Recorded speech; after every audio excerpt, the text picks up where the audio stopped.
This is a photo book I self-published 3 years ago. It's called The Dream Is Now.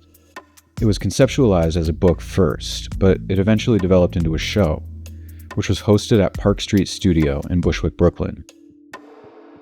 I'm making this video now because I have a handful of copies of the book left over and thought it would be cool to do a flip through and reflect on the project after 3 years and some of the images themselves too, which were taken up to 15 years ago.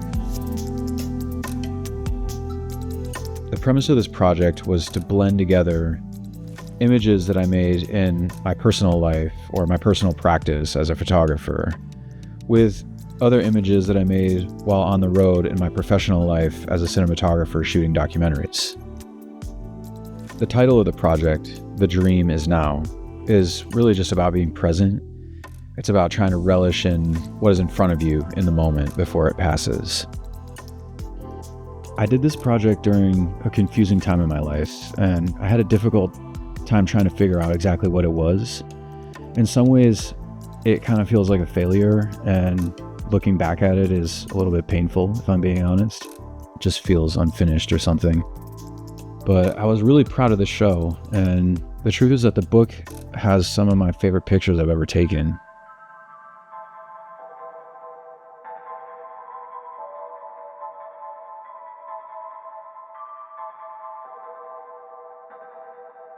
This is my friend Ben in this image. He's holding up a fortune he got from a fortune cookie in a Chinese restaurant we used to go to. It was a really cool old kind of diner style place.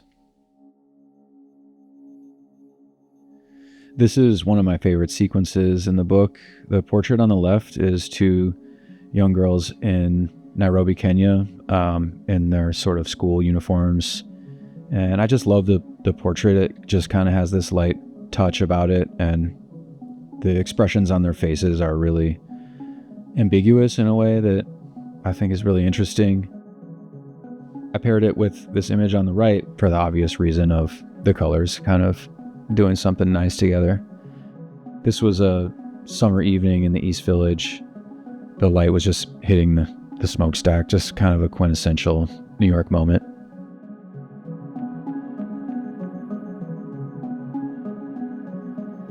This spread is really cool. This is one of my oldest friends, Jackie, on the left. And we were upstate at one of those like sculpture gardens in upstate New York. I took this photo on my Mamiya RZ67 medium format camera, so it's actually got a significant crop on it. These pictures felt like they spoke to one another in a way, sort of a falling light, falling shadow story. I was really digging it.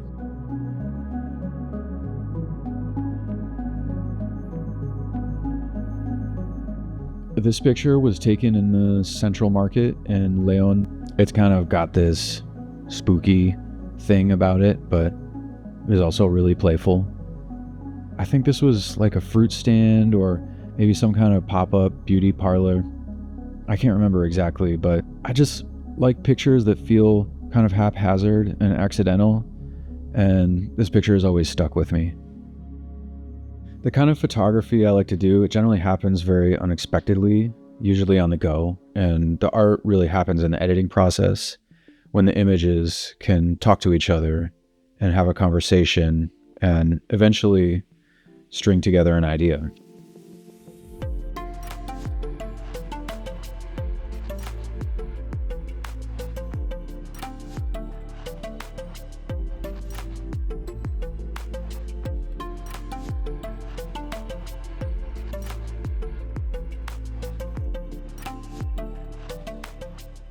This is an image I took during the Black Lives Matter movement in the 2010s. The man pictured is Eric Garner, who was killed by the NYPD on Staten Island. I like the way this person just had his graduation photo pinned to her backpack, kind of as a memorial to him. I paired it with this frame of some passing clouds.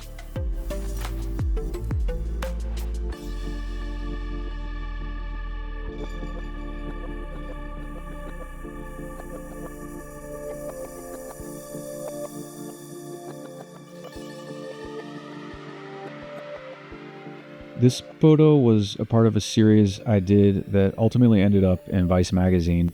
about a town in California where the dead outnumber the living 1,000 to 1. It's the only designated, what they call a necropolis in North America. The project was really about death and dying, and this town, whose entire economy and lifestyle is kind of based on maintaining dead bodies.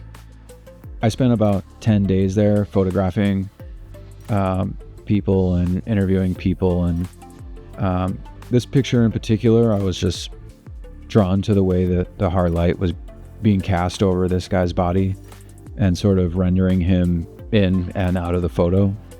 For me, it was just something about the liminal space between death and life.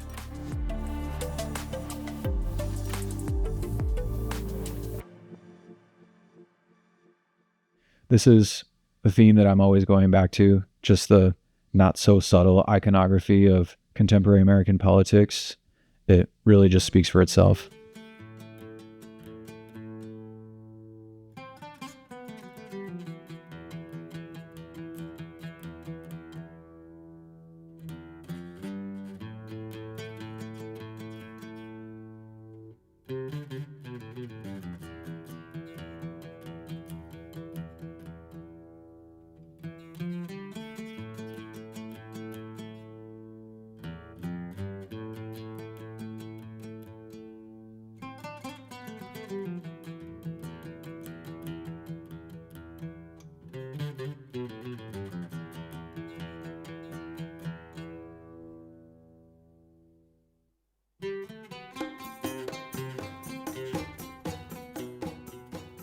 These images I made, as you may have guessed, after Hurricane Sandy in 2012.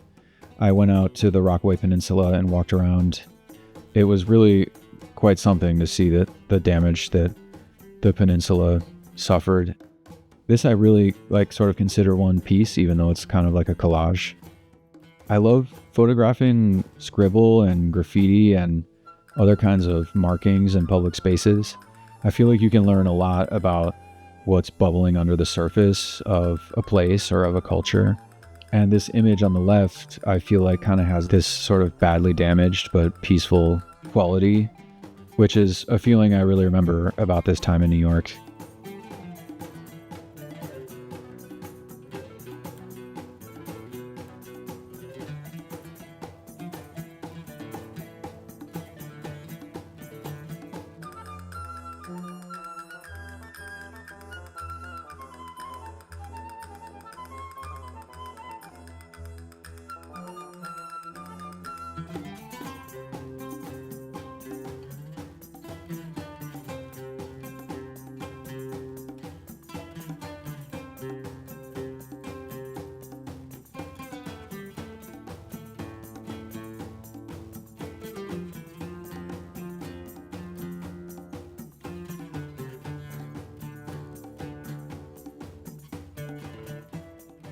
So this sequence is a return to the death theme.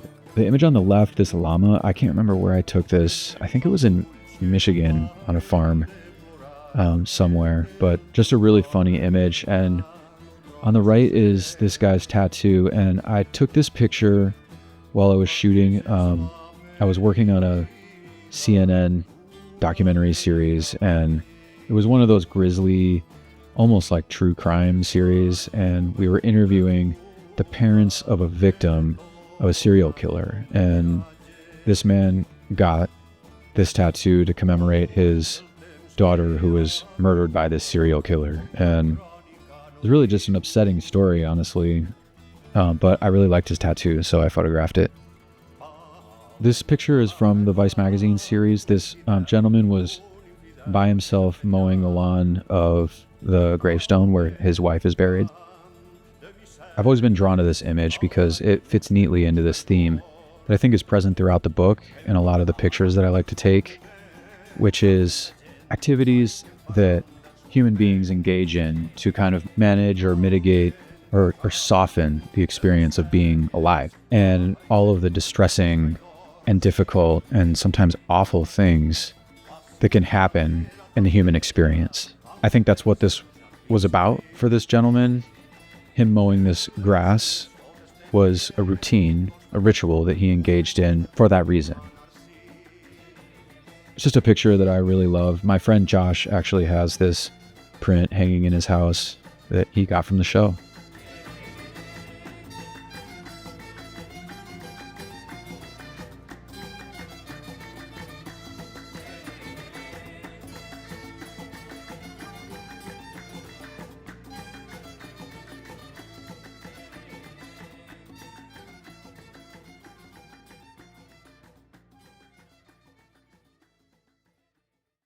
This is another one of my favorites, this sequence here. Again, sort of a duality, little markings that indicate something funny or something subtle about a place and its people.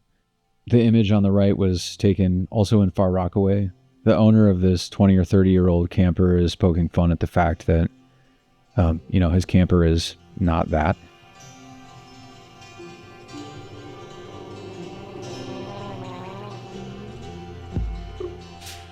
This is another one of my favorite spreads in the book. On the left is this surfboard with "Fuck Trump" spray painted onto it. I photographed this on Venice Beach in 2017, and the image really called out to me. It felt like a callback to maybe a time when surfing was more punk rock and countercultural. It was sort of refreshing to see that in 2017. The dude on the right is Ramon King Tito Love Cruz, as he was known by, and he was a member of a group of artists that called themselves the Reality Poets. And these are guys that all had spinal cord injuries, mostly from gun violence, and they lived together in an assisted living facility on Roosevelt Island in New York City. I actually filmed them for a documentary project in 2016, and all of them are just really amazing dudes. Sadly, Tito Love passed away last year at the age of 53. Rest in peace, and sending love to everyone who knew him. On the left is my friend Ben, the same Ben from earlier, who was holding the fortune from the fortune cookie. On the right is this kid I photographed also during the Black Lives Matter movement. I just really like this kid. He was out there with his bike, dead serious, but also having the time of his life with his friends. Just a quintessential New York City teenager.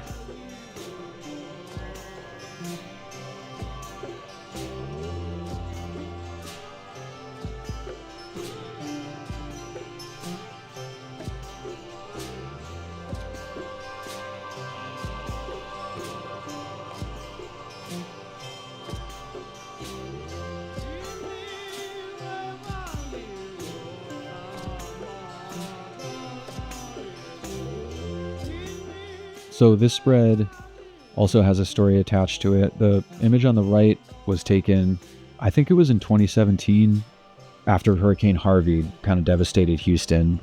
I was filming a Vice documentary at the time. We went to this restaurant that was like under 8 feet of water, and the water had receded, but everything in the restaurant was caked with like a thin layer of mud.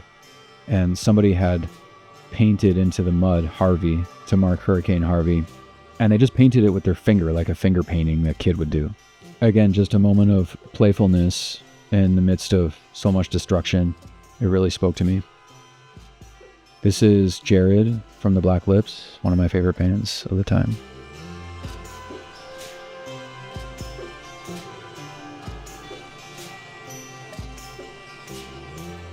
This is another one of my favorite spreads. These photos were taken a long time ago, like 2010, 2011 era. On the left is a vista of Granada, Spain, one of my favorite cities ever. And on the right is this protester from the Occupy Wall Street movement in Lower Manhattan. He's got the Occupy Wall Street nonviolent pin, which I felt like is just such a timestamp. It's been an interesting experience revisiting this project. One thing that's jumped out at me is just how dark the themes of the book are. There is a lot of images related to death and the idea of dying, and also a lot of images related to contemplation and meditation and how we deal with the difficult things happening in the world, and images that may offer some relief from that. That being said, I hope that the book also has a light touch. That was the kind of counterweight, was that there are images in here that are humorous and light and playful. And that's the duality that I was hoping to set up.